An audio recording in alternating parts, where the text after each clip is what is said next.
Tell you what, I'm gonna put my hat on because my hair is a mess. So I've just been using garden hoses, and one of the things that I wanted to mention is it's important to drain your garden hoses in the wintertime. Hey everybody, this is Matt with LowCash Homestead. So we've had some not so great weather. This little truck doesn't do too bad. Okay, this isn't a huge hill, but it is ice because we had ice before. And then this is also the beginning of the ridge. So everything that has come down, we've started to melt a little bit. So ice freezes up down there. But this little cash truck, it's a decent little truck. Been doing all right in the snow. Move, Katie. Dad. Yeah. She'll move. She's as long as spring. Well, if you don't move, Katie, you can't complain if your feet get wet. Dad, see, I got stuff out there. I know. Right there. Yep. You should straighten out the mop pad, though. Can you? You want me to do that? Okay. No, this one. Stop. So, DVD in the fish tank. This is actually Blu-ray.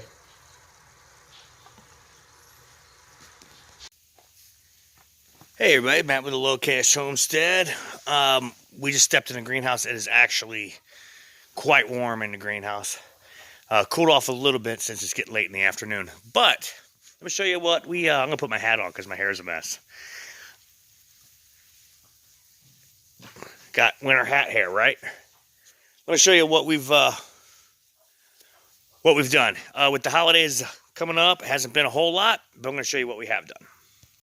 Okay, first, chickens are getting older, and we needed some nesting boxes, and I decided I originally wanted to get some Best Nest boxes. But at $125 plus $50 to ship it, I decided we would do something else. So what I actually did is I took these buckets here, and I have seen a lot of videos of people making nesting boxes out of buckets, and what they do is they screw the bucket up on the wall on the inside of their coop. Well, we don't have coops, we have tractors. So what I did is I just changed the design a little bit so that the lid was on the back side, cut that part there, and then I made a mistake on this one, but we cut a hole in the back of the tractor. So theoretically, I should be able to just unsnap the lid and collect the eggs. We did the same thing on that one. The hole on that one, I cut a bigger one for that because these are bigger birds. And so this one fits really nicely, and I don't have one on the Wyandotte tractor just yet. So that was one of the things that we did. The other thing that we did is we added fan there and fan there. Those are just, $20 box fans that you get at Wally World or pretty much anywhere. And then we also added these gate valves to our bed system, and I wanted to add those to give me a little bit more control over what nutrient I'm feeding at what time. So we added these gate valves. I'm a few gate valves short. One gate valve short for the existing setup, and then here I think we're actually going to probably run hard pipe on the ground. I ran this in the air initially, but we also didn't have all this mulch and everything that we have now. So I will probably run hard pipe, and I think each row of boxes is going to be a separate supply line with separate gate valves. So this gate valve is open, and this gate valve is open, and that third gate valve is open. And what we're actually doing is we're pumping. These are carrots. This is carrots and elephant garlic, and these are Danvers half-longs, and I've been kind of pulling the soil back every now and then and checking them out. See, this one's actually starting to crown up a little bit. So I push the dirt up around that one a little bit. And so what we're actually putting in here is a low nitrogen fertilizer. Your carrots aren't going to need that much nitrogen. Let's talk about how we're getting that nitrogen delivered. We also ran some temporary power. I think I might have showed that already. Let's show how we're delivering that low nitrogen fertilizer. We are using an easy flow system. And we have more work to do on the flow system, watering system in here. But we're using an easy flow system. This is the 3/4 gallon bottle.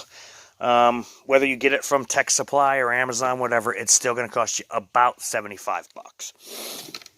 And then inside of that, we are using Bonticare CNS 17. Now, this is the ripe formula, but if you notice, it is a, let's see if we can focus, this is a 154.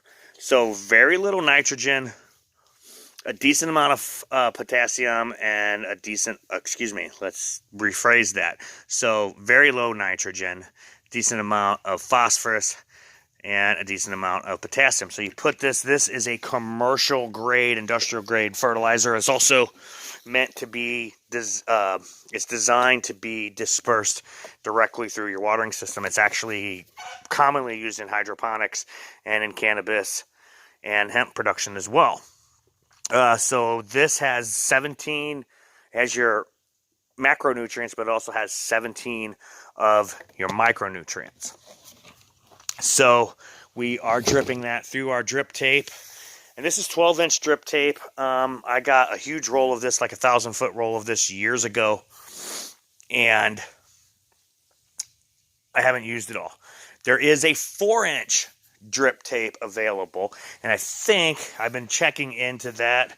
And, you know, it's about $300 or so for like 3,000 feet. I don't need that.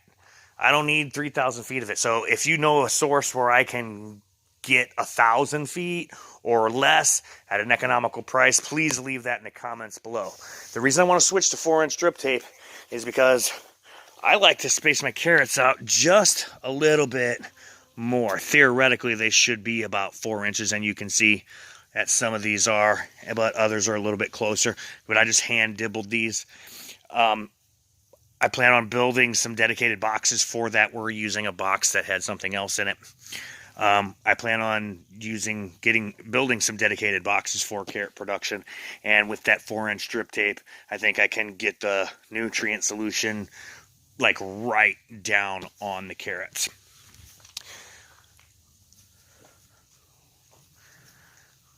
Also, our dragon fruit is starting to bud off new limbs, so that's good. I wasn't sure how well it was going to do in the cheapo greenhouse, inside the greenhouse, but we put a heater in there. And overall, even on the cold days, the high tunnel has stayed typically above 40 degrees. So that's been good. You can see that our spinaches are doing good. Lettuces are doing good. I've cut some of those lettuces, and those are the lettuces. We've cut some of them, and I cut them periodically and don't usually harvest the whole thing. We have some vertical planting products that should be arriving, so we're going to put this corner here is going to be more hydroponics. We've set out our buckets. I thought I had way more, and it turns out I do, but I've used a lot of them for feed storage and things like that. I'm finally going to use this stock tank that I bought forever ago. It was on sale, and so I bought it. We're going to have to dig a hole and bury that down in there, and that should be the drain back and pump system for all the hydroponic stuff, including the little lettuce setup here. And I believe tomatoes and peppers is what we're going to do down this back wall in these white buckets. I got a bunch of 2-gallon buckets as well, which is a little shy of what your 11-liter bottle bucket would be. 11 liters is 2.9 gallons. So, yeah, it's about a gallon shy, but we'll probably use them anyway. And then we plan on building some raft systems here. I'm not going to do craft key system. I actually went and got a 905 gallon per hour air pump and some 4-inch by 2-inch air stones. The air pump has a manifold and everything like that, so we should be able to oxygenate pretty much all of our nutrient solutions, with the exception of what comes through the Easy Flow bottle, which is right there. And again, I got a little bit more work to do to get the, basically over the winter we're building infrastructure inside of the high tunnel. And then once the snow melts and the ground dries up a little bit, we're going to try and get the plastic and I got everything to build the machinery doors for the caterpillar tunnel. And we've had about 8 inches of snow, and it's, you know, slowly starting to melt. Okay, so that's just kind of a brief look of what we've been able to do.